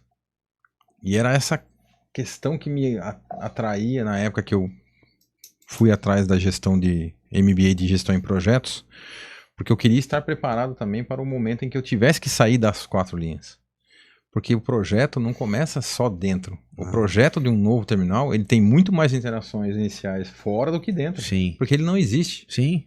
Então, quando você pega um projeto, vamos chamar de Greenfield, que para explicar aqui, o Greenfield é quando você pega realmente uma nova área que não é um porto. Então, você tem ali, a gente chama de stakeholder, né? Mas é um nome chique para as partes interessadas. Tudo que você vai ter que fazer para que aquilo se torne um porto. Você tem Secretaria Nacional de Portos, você tem SPU, você tem Prefeitura, você tem Governo do Estado, você tem IBAMA, você tem CETESB, isso falando no Estado de São Paulo. Sim. Eu trabalhei no Norte, que lá era SEMA, era a Secretaria Estadual de Meio Ambiente do Pará. Cada estado tem uma legislação, tem a legislação federal, aí você tem que falar com Receita Federal, Anvisa, ANTAC, só aqui eu já falei 12. Antes de você pensar em fazer o terminal, você já tem que estar mapeando todos os processos que você tem que negociar. E tem que ter negociação. E tem que ter cumprimento de pré-requisito. Você tem que fazer tudo isso antes até de você fazer o primeiro prego, a primeira estaca. Tem todo um trâmite antes. E aonde que eu fui ganhar isso? Também estudando. Porque quando eu fiz o MBA de gestão de negócios, foi para abrir a cabeça do engenheiro para entender o que era fluxo de caixa, o que era taxa de retorno, para você entender se aquele negócio, o dinheiro que você ia gastar, ele ia ter retorno ou não naquilo, porque lembra quando a gente ia fazer as AFs, que é a autorização for expenditure, que era a autorização para você gastar o dinheiro, você tinha que dizer também para o dono do dinheiro, Sim. Por que você está gastando aquilo? Ah, eu quero um novo elevador. Pra quê? Não, com isso aqui eu vou dar mais produtividade, eu vou conseguir mais volume, e com isso vai te dar mais receita e você consegue pagar isso aqui. Então, isso era um mistério para o engenheiro que você estava acostumado a trabalhar com o equipamento. Então, os MBAs que eu procurei fazer aí foram muito para capacitar também a entender isso. Cara, questões contábeis, para quem não é contador, é um negócio que é assustador. É assustador. Ativo, passivo, entra, sai, não sei o quê. É loucura. Então, fazer DRE, que fala, né? A linha final do resultado financeiro, né? Então, a preparação começou aí. Na gestão, estava ainda nessa transição de Cargill ainda, quando eu fiz a gestão de negócio. E aí, quando eu estava na ADM, justamente se falava muito naquele momento que ia ter a renovação de contrato, que você ia ter que ampliar. E aí eu e o Wesley, mencionando também um outro grande líder que me ajudou muito, o Wesley Reis, ele e eu estávamos já começando a preparar o processo para poder renovar o contrato e fazer o que hoje é o 39 interno, né? Porque tem 239, né? Isso, tem o Você tem o 39 lá, externo, e tem o 39 antigo, que era um armazém de trigo, e que hoje é um dos melhores armazéns hoje para grãos. Cara, dá... Você anda no túnel embaixo, você fala assim, cara, você faz assim, ó, e não encosta nas paredes, né? E a gente tava acostumado com os armazéns que você entrava de lado, né?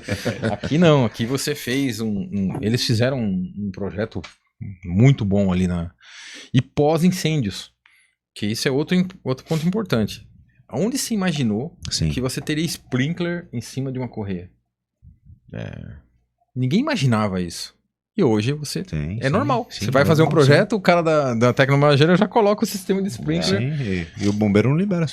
Não libera se você não colocar. Então isso também mostra a evolução pela dor, né? Teve que ter o evento para poder fazer isso.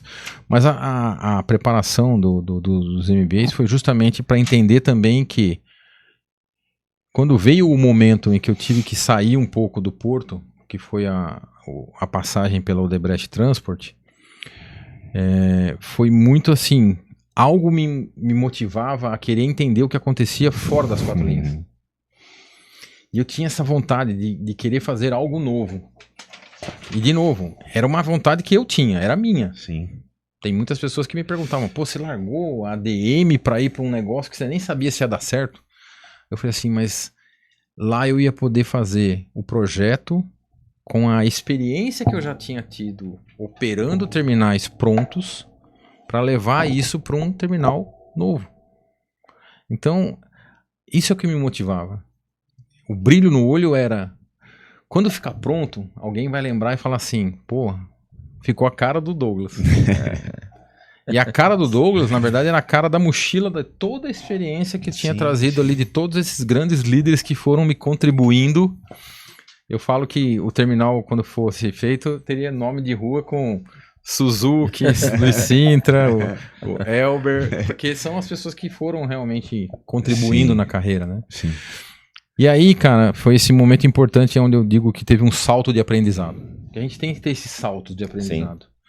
E o salto de aprendizado durante o desenvolvimento do projeto que eu estava encarregado lá no norte, ele era muito mais complexo do que o dia a dia num terminal.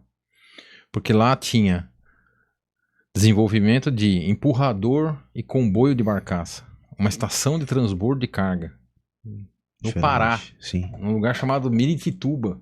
Que é lá onde o Judas perdeu a meia. Que a bota ele perdeu em Santarém. Eu falo. Aí você vai um pouquinho mais e perde a meia do pé direito. Eu tiro o sarro do pessoal. É 2 dias de avião, 6 dias de barcaça, 2 dias de trem. Só pra vocês terem uma ideia, é até engraçado. Eu morei em Santarém 4 anos e eu não fui a Itaituba. Morei 4 anos e não fui a Itaituba. Tão difícil que era chegar lá. Tanto que quando a Cargill comprou um terreno lá, a gente tentou cercar um terreno lá em Itaituba. E eu lembro que foi muito engraçado. Era o Manuel Rodrigues, que é outra pessoa que a gente tem que citar aqui, que é um grande exemplo pra gente. O Manuel falou pra mim assim, Douglas, tem que arrumar um empreiteiro aí em Santarém pro cara ir lá fazer o negócio, alguém que conheça a região. E eu falei com um amigo meu, Sandro, dá pra colocar uns caras lá pra cercar um terreno? Ele falou assim, dá, tranquilo. Eu vou de carro, vou demorar 2 dias pra chegar, mas eu vou. 2 dias pra chegar em Itaituba, de carro. Sinistro. Aí eu falei assim pra ele, tá bom, contrata os caras lá então. Aí Sandro me liga no 3º dia, fala assim, Douglas, apareceu uns caras armados lá e botaram os meninos pra correr. E roubaram todos os materiais. Cara, é selva, bicho. Sim. Itaituba em 2000 e 2005, cara, era ainda resquício do garimpo, né? Itaituba é famoso pelo garimpo. Serra Pelada ficava lá, meu amigo. Sim. Então era uma cidade muito tensa, complexa. Muita gente que estava lá vivia do garimpo e acabou migrando para outras áreas. E olha só, eu saí da Cargill, não fui a Itaituba e fui voltar a Itaituba em 2018. Odebrecht Transfer, vamos olhar aqui. Odebrecht Transfer, 2014 a 2018, isso. Então o projeto foi em meados de 14 e 15. Que a gente realmente voltou para lá e olha só que engraçado. Eu passei na entrevista para essa posição porque realmente eu já tinha morado no norte. Porque era um projeto que ia ser uma estação de transbordo em Itaituba, um porto em Barcarena, e ia fazer o comboio passar pelo rio Tapajós, Amazonas, até chegar lá no Rio Pará. E a experiência que eu tinha tido de trabalhar em Santarém, de já conhecer hidrovia, foi um dos diferenciais, logicamente, para que eu pudesse ser contratado. Sim. Não foi fácil passar nesse processo aqui, porque era um projeto muito grande. Era um projeto, na época, de 400 milhões de dólares, cara.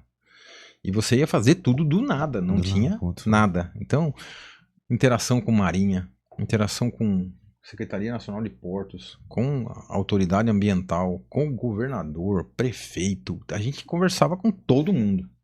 Porque você vai montar um negócio do nada. Sim. Eu tive a oportunidade de participar da ATAP, a antiga ATAP, nem existe mais. A ATAP era a Associação dos Transportadores do Alto Tapajós. Onde tinha Cargill, Bunge, EDM, todos os traders estavam lá, né? Só lembrando que o primeiro terminal em Itaituba, que na verdade é Miritituba, tá? Miritituba é do outro lado do rio. Sim. Itaituba é de um lado, Miritituba é do outro. O primeiro terminal ali era o terminal do grupo Terfron. E eu vi o desenho desse terminal na minha mão em 2004. E a Bung, depois, logicamente, que apareceu, mas ela não era o nome que aparecia. O Terfron era um desenvolvedor que eu conheci lá também, quando eu estava lá pelo norte. Teve um papel muito importante na minha vida, até particular. O Kleber. E, cara, você vê, o terreno que eu fui comprar, o nosso terreno também, que a gente comprou lá em Miritituba, passei pelo mesmo cenário. Contratei as pessoas pra fazer a cerca e o cara me liga dizendo assim, ó, tem uns caras armados aqui dizendo que o terreno não é nosso, que o terreno é deles. Loucura, desafio. E eu falar pro cara assim, como assim? E aí vem de novo o famoso, eu não vou colocar ninguém num lugar que eu não vá. Sim. Cara, eu fui lá a primeira vez, eu afundei num charco até o joelho, cara. Porque eu quis andar o terreno. O terreno era um terreno que ficava na beira do rio. Era uma área muito não habitada. Então você tinha que ir lá e enfrentar mesmo, com bota, sim, preparado para cobra, abelha, tudo que você imaginar tinha lá. E eu ia junto com o topógrafo, né? E ele falava assim, vamos? Eu falava, vamos. Um facão na mão de cada um. E trabalhava na Odebrecht Transport. E os caras falavam assim, cara, você foi de facão? Eu falei, fui. Parecia pra eles algo... Pô, senhor, sim, o projeto é meu, eu tenho que ver onde que os caras vão fazer cerca. Então, é de novo a característica de que a gente tem que estar presente. Sim. Não dá pra delegar tudo. Você tem que fazer algumas atividades. E foi muito interessante esse processo lá. Infelizmente, o projeto não deu certo. Vocês já devem imaginar por quê. Teve o problema todo com o grupo Odebrecht. Sim. E eu tava lá na época, a gente tava já com uma licença prévia para começar a fazer realmente a coisa pegar corpo. Mas tudo isso que foi preparado ajudou a mochila quase a encher a metade. Por quê? Eu já sabia o que acontecia dentro, agora eu sabia o que acontecia fora. Então, quando você vai para uma área de novos negócios, novos projetos, é essa habilidade que você conquistou ali de entender como funcionam os organismos que regem a nossa operação portuária no Brasil. Isso tem um valor muito importante para estar onde estou hoje e juntei ao grupo ao qual estou hoje para um projeto que para eles é um projeto também diferenciado, porque a especialidade deles nunca foi movimentação de granel. Sim. E o principal produto, que é o container, eles têm em 80 países, tem mais de 90 terminais espalhados pelo mundo, mas sempre no transporte de containers, no manuseio do container. Tanto que este, hoje que está aqui, hoje a gente pode comentar que vai ser um terminal multipropósito. Sim. Ele vai estar continuando com o seu container, Sim. vai ter hoje a celulose Pode ser como celulose. um dos produtos de muito valor agregado, Sim, sim. e a operação de granel para exportação e de importação de fertilizantes. Isso vai ocorrer, para vocês terem uma ideia, no mesmo local onde tem essas duas atividades, ou seja, vai ser um terminal multipropósito. Maravilhoso. E isso vai ser construído com o terminal funcionando. Sim. Esse é o desafio. O maior desafio hoje da pergunta que você falou de 2026 Sim. é a gente começar a obra com o terminal funcionando. Acontecendo. Nada é como trocar o pneu do carro andando. Operando, sim. construindo. Exatamente. Operando, Operando, construindo, o navio construindo, encostando, o navio reformando. saindo e batendo estaca. E um negócio inédito Para o grupo. para o grupo. Para Sim. o grupo é inédito. Então, Sim. isso também traz uma responsabilidade maior, porque o que eu falo hoje tem que ter credibilidade para você estar falando Sim. com as pessoas, Sim. porque eles têm que acreditar que você realmente, a outra parte da mochila, ela é verdadeira, né? Sim. Então, quando você fala que precisa... Nós estávamos numa discussão essa semana muito interessante sobre classificação, que eu digo sempre assim, tem dois negócios que na atividade portuária você perde dinheiro ou você ganha o dinheiro. Primeiro, classificação. Se você não tiver um controle da qualidade do que está entrando no seu terminal, você vai ter problema muito sério. E 2025 foi... 2025 foi um ano complicado, horrível. mas 24 foi pior. Sim. Vou dizer nem que 24, mas 21 para mim também, 20 foi muito complicado. Com a areia no açúcar. Sim. Não sei se vocês lembram disso. Sim, sim, sim. O areia no açúcar deu um problema internacional. O Sim. Brasil começou a ser mal visto como um país que exportava areia. Sim. Hoje eu não sei, assim, eu tenho conversado pouco ainda com as pessoas, né? Parece que tem ainda muita fraude, mas é um ponto que eu falo que tem que ter muita atenção, que tem que ter classificação cega para você não ter corrupção. Sim. E o segundo que eu queria fechar aqui, cara, é controle de peso. Isso eu aprendi com o Sintra. É o cutoff. Se você não tiver as suas balanças falando o mesmo idioma, e aí falamos aqui de balança ferroviária, Sim. balança rodoviária e balança de fluxo. Pessoal, essas três têm que falar o mesmo idioma.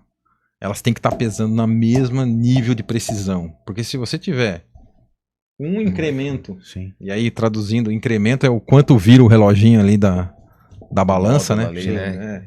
Aquele número que fica ali 0, 0,5, 10, 0,1, 0,5 ali. Se você tiver a diferença de 50 quilos entre o que você está recebendo do que você está embarcando, põe 50 quilos por vez que você tem uma pesagem. É muita E aí coisa. vamos lá para aquela nossa continha, 60 mil toneladas. Cada balançada dá quanto hoje? 6 toneladas. 6, 7. Então você tem que dividir as 70 mil toneladas por 7. Você vai ter 70 mil pesagens. Se você perde 10 quilos por pesagem, É muita coisa. você vai chegar no final do ano, você não vai fazer o último navio. Você vai achar que tem estoque, vai encostar o navio e acabou o produto. Então, o maior desafio para gestão de terminal portuário hoje são 2 pontos na minha visão. Qualidade e controle do peso. E aí eu digo assim, acho que o termo técnico aqui é balanço de massa. Sim. O que entra tem que sair. Sim. E tem que sair na mesma unidade. Tem que estar na mesma razão de peso para que você não tenha problema no final da sua safra quando você não conseguir atingir o seu objetivo de quebra anual. Mano, ele falando, tô dentro das 4 linhas, tô fora das 4 linhas. Gente, olha o tamanho da coisa para cair o primeiro grão de milho. Sim. A primeira bolinha de soja, o primeiro farelinho de açúcar, para tu começar a construir uma história. É sensacional e maravilhoso. O que tu não tolera? Esse é um ponto também que eu já tinha visto aqui e que eu vou dizer para vocês. Principalmente nas pessoas que tu faz gestão, né? Que estão eu não sei se eu vou. O que eu não tolero é mentira. Acho que a palavra é essa, né? Tem gente que dá uma gourmetizada ali, falando que é a não verdade, mas quando a pessoa ela mente, ela perde comigo a questão da confiança.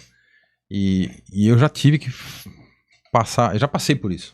Eu já tive que dispensar realmente pessoas que tinham um grande potencial, mas que por algum motivo, e aí eu não sei dizer o que tem por trás também, Sim.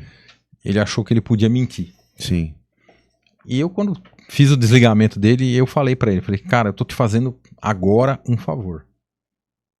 Eu sei que você tá muito bravo porque você tá perdendo seu emprego, mas isso vai servir pra sua vida. Não minta. Porque quando você mente, você vai ser pego. A mentira tem perna curta, Sim. cara. Não tem jeito. Sim. Então, a verdade, por mais dolorida que ela seja, ela tem que ser mantida. Sim.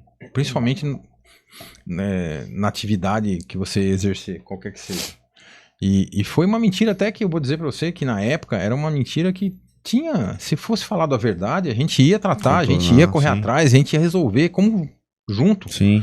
Mas quando o cara começa a querer te enganar, dizendo não fui eu, e você tem a certeza, e a câmera filmando que o cara tava lá, aí fica difícil, né? Sim.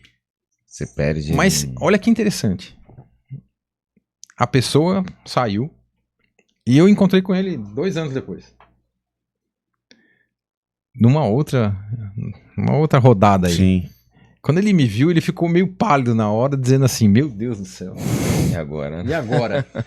Aí eu perguntei pra ele na primeira semana, falei assim, e aí, cara, como é que foi o pós? Ele falou assim, não, cara, minha vida mudou, eu tomei o susto, eu te agradeço de você ter realmente mostrado pra mim que eu não deveria ter feito aquilo. Sim. Com certeza. E trabalhei com ele mais 2 anos e ele não mentiu mais. Assim, ele entendeu a importância daquilo e eu não tive nenhum problema com ele durante essa nova gestão. E olha como o mundo é pequeno, né? Demais. É um ovo. Trabalhei com o Genivaldo na Cargill, encontrei com ele no TGG, e aí chegando na Cofco, quem que eu encontro na porta? Genivaldo. Eu fui gestor do Genivaldo 3 vezes. Imagina se eu tivesse tido algum problema com ele. Sim. Cara, e a gente tinha uma sintonia. A gente trabalhava, a gente só olhava, cara. Um olhava pro outro e já sabia o que tava pensando. Tamanho a clareza que a gente tinha ali, essa parceria. Parceria, sintonia. Sim. A sua equipe hoje, ela tem que ter isso. A gente tem que olhar pro cara, o cara já tem que saber assim, já entendi. E isso só constrói com muita gestão do ser humano, cara. Sim. É o relacionamento. É o relacionamento. Né? A máquina não vai tirar o nosso relacionamento. Eu acredito, eu espero que não. Que é esse tipo de relacionamento que eu vejo muito filme de ficção científica, cara, e eu fico cada vez mais assustado. Espero não chegar. Hoje, ao nível desses androides que estão andando por aí, tá começando a ficar assustador o negócio, cara. Mas... maravilhoso. A confiança, a confiança, a credibilidade é uma coisa que você não pode perder. Tinha uma das avaliações, acho que você até lembra, né? PMP. Sim, PMP. E quando eu tive a oportunidade, meu primeiro cargo de gestão, eu questionei uma vez o RH. Eu falei, mas por que você tem aqui? Atende, não atende, atende parcial. Eu falei, pô, mas a confiança ou atende ou não atende. Uhum. Ela, não, Redner, mas é assim mesmo. Eu falei, não pode. Esse quadrante nós temos que mudar. Né? Porque imagine o que seria no fator confiança um atende parcial. Não tem. Né? Esses 2 quadradinhos pode tirar. Atende ou não atende. Não tem atende parcial. Eu minto só de vez em quando. Ou então eu faço uma enganação só quando é pro bem de algum processo. Ou você atende ou não atende. Ou é sim ou não, né? Não tem jeito. Parece que não, mas... São 2 perguntas que eu vou fazer, a gente vai contar com ele nesses instantes que faltam. Parece que não, mas já tá acabando. A gente ficaria aqui mais 5 horas. Com certeza. Com certeza, tá? 2 perguntas para que a gente consiga terminar, trabalhar dentro do nosso tempo. Uma você já falou, né? Um pouco antes da gente começar. Mas qual foi o momento mais desafiador da tua carreira? Né, e como que tu se comportou nele. Então a gente quer saber disso, qual foi o momento mais desafiador e como você se comportou, como que você se contornou tudo isso. E dicas e dicas, né, para as pessoas que estão começando, que já estão, que querem melhorar, quais são? Então, precisar dessas 2 esclarecimentos. Jogo rápido. A gente falou desse negócio antes da gente começar a gravar. Sim.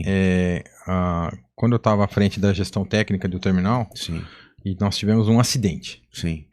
E isso foi em pleno início de safra. E na época, como gerente técnico, eu tinha uma equipe de somando turno, mais os pessoal de mecânica e tal, dava perto de 100 pessoas. Sim. E uma outra coisa que tá perdendo um pouco do valor hoje em dia também, que muita gente, às vezes, o pessoal não faz da forma adequada, é o famoso DDS, né? Sim. Diálogo de área de segurança, ele começou a virar passagem de turno. Sim. Não, hoje vai chegar 50 caminhões, 30 não sei o quê, aí nós vamos fazer isso aí, segurança, first. Eu falei assim, não. DDS é outra coisa. E Perfeito. o maior desafio, cara, sabe qual foi? No dia do acidente, isso foi numa tarde. O armazém tava cheio, cara. Os funcionários começaram a ficar apavorados, achando que eles iam ser todos demitidos. Sim. E aí, o maior desafio foi o quê?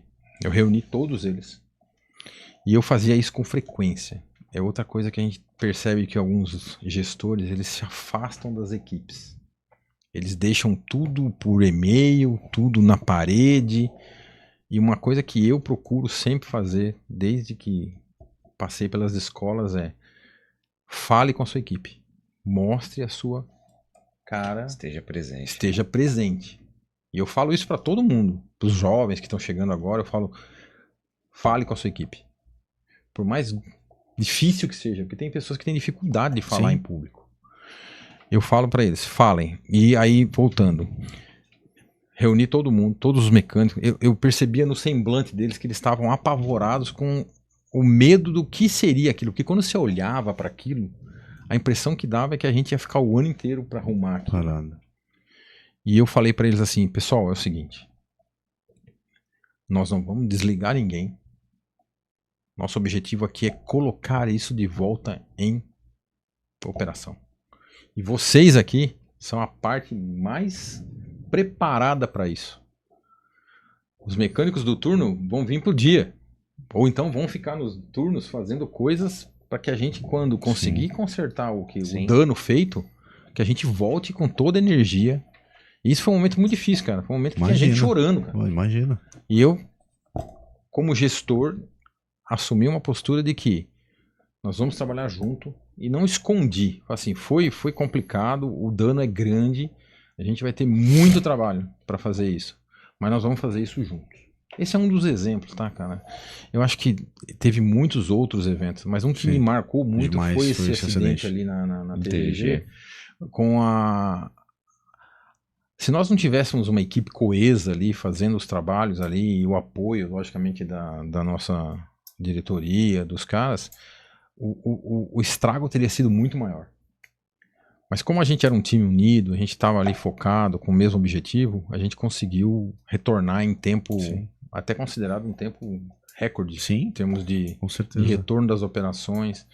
E à frente do time técnico, o desafio foi esse, é manter as pessoas motivadas, a virem trabalhar todo dia sem ter o medo de achar que aquilo ali ia tirar o emprego deles.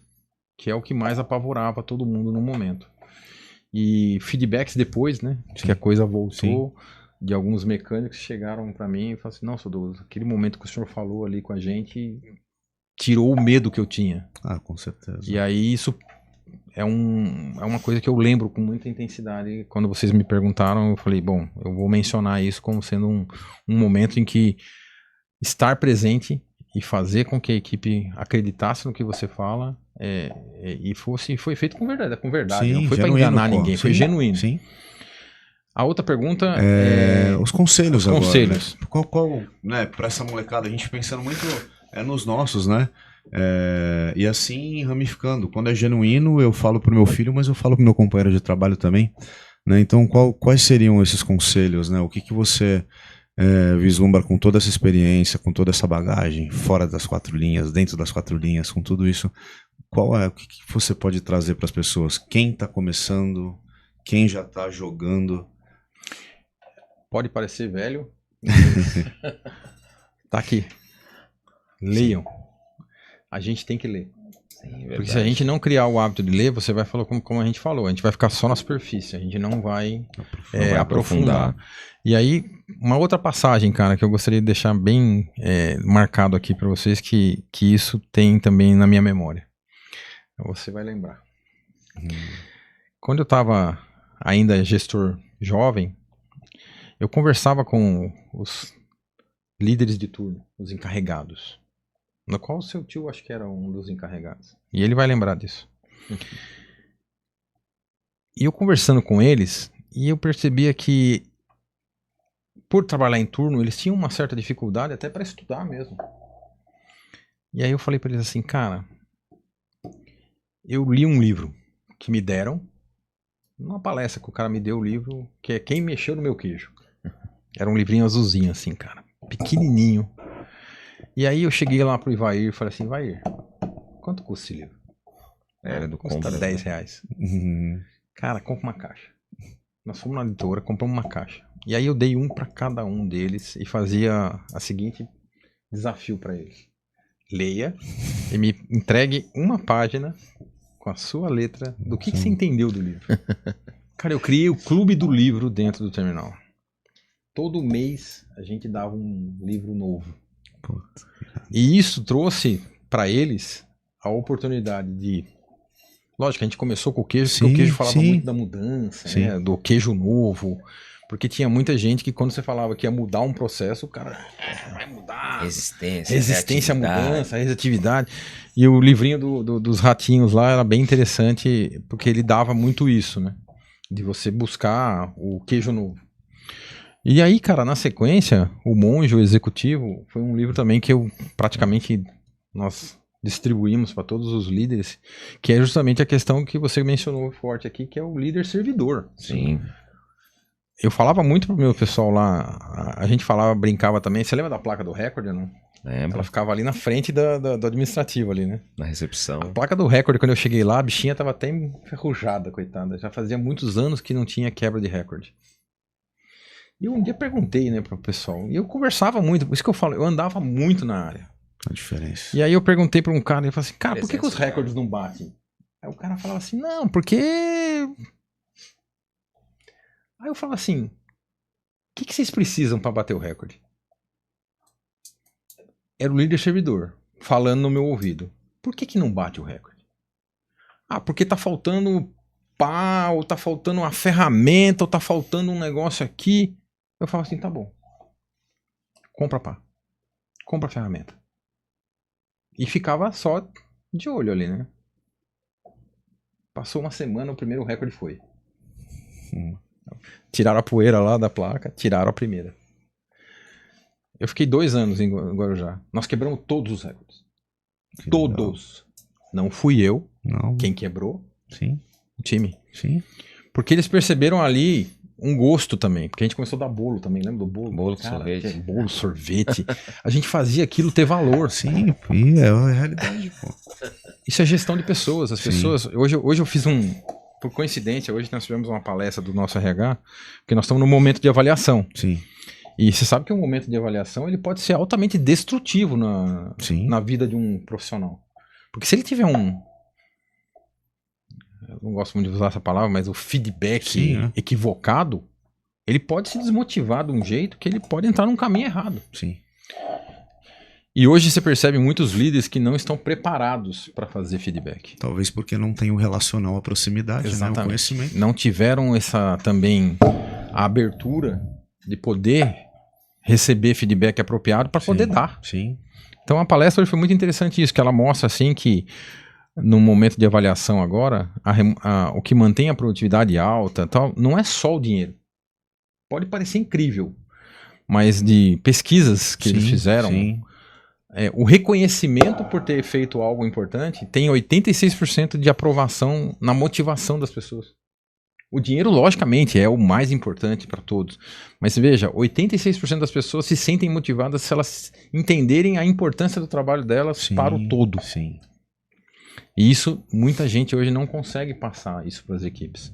Eu não sei se você lembra, mas eu entrava dentro da sala do turno, a gente fazia palestra com o microfone da Madonna, cara, que era o do Ratinho, na verdade, que era um microfone que eu pedi para colocar aqui atrás, para falar com ele sobre ISO. Sim. E o turno, quantas pessoas tinham? Nosso turno, 85, 86 bastante, senhores que saíam lá da Moega, todos empoeirados, que era um poeirão desgraçado, e botava eles na sala e eu tinha que deixar eles acordados, cara. Então eu ficava andando na sala, ficava correndo pra lá e pra cá e falando pra eles a importância do cara bater o vagão lá. Não era só bater o vagão. Era ele que tava vendo se caía um ferro, Era ele que tava vendo se caía um rato morto. Sim. E se ele não tirasse o rato, e se ele não tirasse o ferro, o processo ia parar. Então ele entendia que, opa, então quando eu tiro o rato ali, tem alguém olhando, não é só, pô, pelego, tá tirando o rato, deixa o rato aí. Não. Eu me incomodei, cara, quando eu cheguei as primeiras semanas no terminal, que eu era novo, né? Eu andava pelo terminal e eu via os corpos secando lá e não tinha um lazarento que ia lá e pegava ele. Sim. Aí eu comecei a pegar. E aí eu não sei, as pessoas me olhando, assim, de novo o doido, né? Ó, o gerente pegando o rato. Sim. E eu pegava o rato, levava até a lixeira e soltava ele lá na lixeira. Que aí eu comecei a perceber que as pessoas começaram a realmente, quando viam um, ia lá e pegava. Era o famoso, de novo, exemplo. Sim. Você levava as pessoas pelo exemplo. Sim. Então, cara, pra fechar aqui, eu acho que foi muito legal conversar com vocês e poder falar esse monte de história aqui. Agradecer a oportunidade. Pra quem tá nos ouvindo, Sim. gestão, como vocês mesmos comentaram, tem um preço. Demanda muita energia. Demais. E a gente tem que gostar de gente.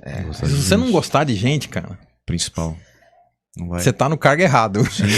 Vai pra outra área, vai fazer outro tipo de atividade, que senão você vai acabar sendo infeliz, porque você tem que gostar de gente, cara. Você tem que conversar, você tem que ouvir, você tem que, às vezes, fazer as correções de curso. Você tem que ouvir também.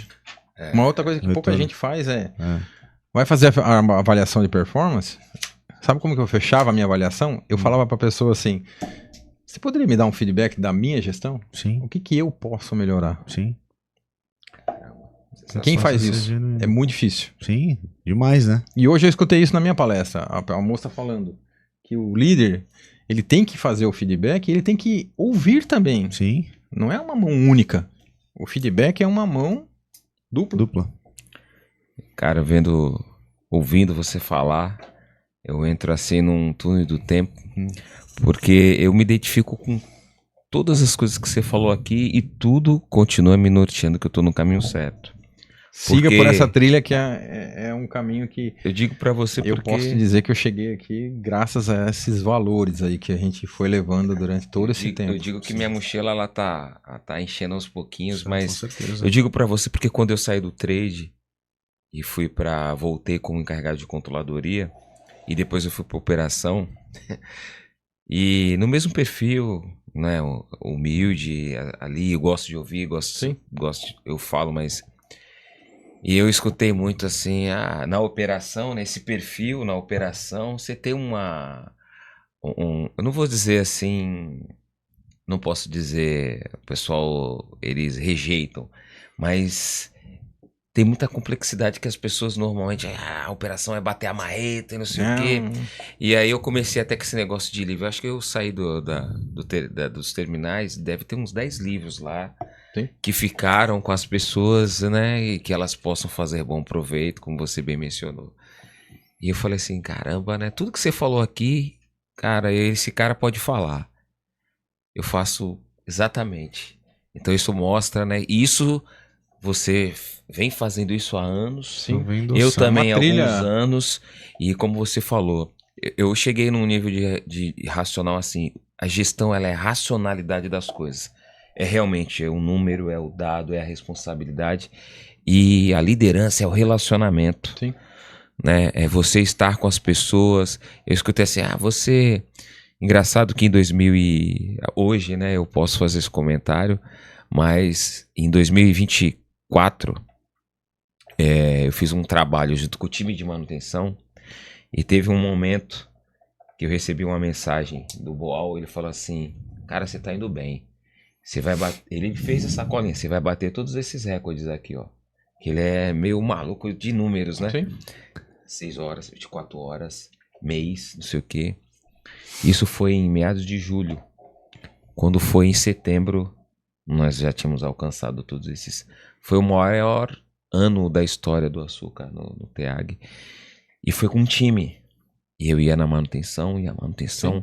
E aí levava a visão de disponibilidade, ó, com 12 horas o navio vai sair e consegue flexibilizar a manutenção. Então foi uma conexão. Estica um pouquinho. Sim. Que deu tão certo, né? Que, cara, assim, aqueles negócios de war room, de discutir o problema, de quebrou, porque você, cara, aí não, vamos flexibilizar. Então, assim, como você falou, isso não vai mudar. Não. Isso não vai mudar. E isso só mostra que você veio lá, né?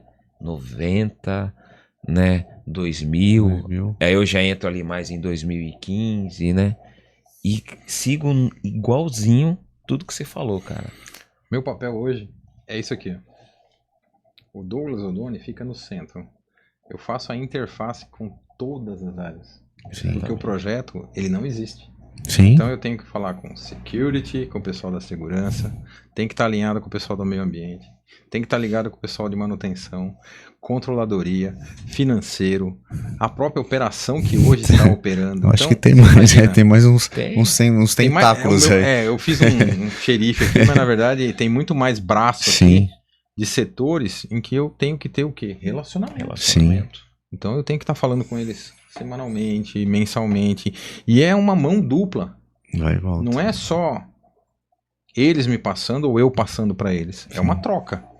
Se a gente não tiver essa troca, vai chegar aquele famoso momento que vai dizer assim, ninguém me falou nada. Exatamente. Então, o desafio do gestor para esses projetos, como a gente falou aqui, que é o fechamento, implantar projetos grandes, de grande porte e tal, o maior desafio de todo mundo é comunicação assertiva. Guarda essa palavra, assertiva. Porque comunicação, algumas pessoas acham que é só falar. Mas você tem que ter comunicação assertiva e de mão dupla. Você tem que falar de forma que a pessoa entenda, que senão é aquela brincadeirinha de criança, lembra que era o telefone sem fio? Telefone sem fio. E eu já fiz isso já em dinâmicas, onde saiu pastel e chegou chapéu, cara. Então você imagina isso num terminal, onde alguém se falar uma informação errada, um navio sai com um porão a menos. Sim, se não for Se não for assertiva, assertivo, é dessa forma mesmo. Minha gente. Relacional. Relacionamento. Palavras-chave Tá? que ele trouxe: clareza, sim. transparência, direcionamento. Vai te levar à comunicação assertiva. Assertivo. Confiança, credibilidade. Nossa, Douglas, cara. muito obrigado, cara. Eu que eu acho que a gente agradeço. passa, eu falo pra eles, a gente passa por essa jornada aí chamada vida, com momentos como esse só pra engrandecer, porque o nosso prazo de validade geralmente é curto, né? A gente nem sabe quando ele vai chegar, Nem sabe quando vai mas chegar. geralmente é curto, tem aí, então hoje foi mais um dia desses. Eu não pretendo parar tão cedo. É isso aí.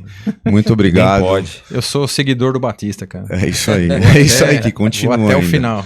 Obrigado você, obrigado Éder, obrigado Fábio. Fábio, Tá? Fábio que não pôde Você estar não pode conosco. estar, mas a gente tá junto aí. Então, pra você que vai assistir esse episódio, ver, assistir de novo, rever, e uma palavra que eu vou deixar. O Douglas tá aqui, que não deixa eu mentir, e segue e fica como norte, como espelho, pra gente mirar também, seguir os exemplos. É possível. Acreditem, porque é possível. E a gente vai atrás. pessoal, obrigado a todos, obrigado Tríade, né, todos os nossos parceiros, todos aqueles que estão conosco, né, você que ainda não é um seguidor, entra no nosso canal, curte, compartilha, e esse momento aqui precioso, obrigado Douglas, mais uma vez, foi um prazer ter você. Foi um prazer estar com vocês, cara. Valeu pessoal, até a próxima. Até a próxima.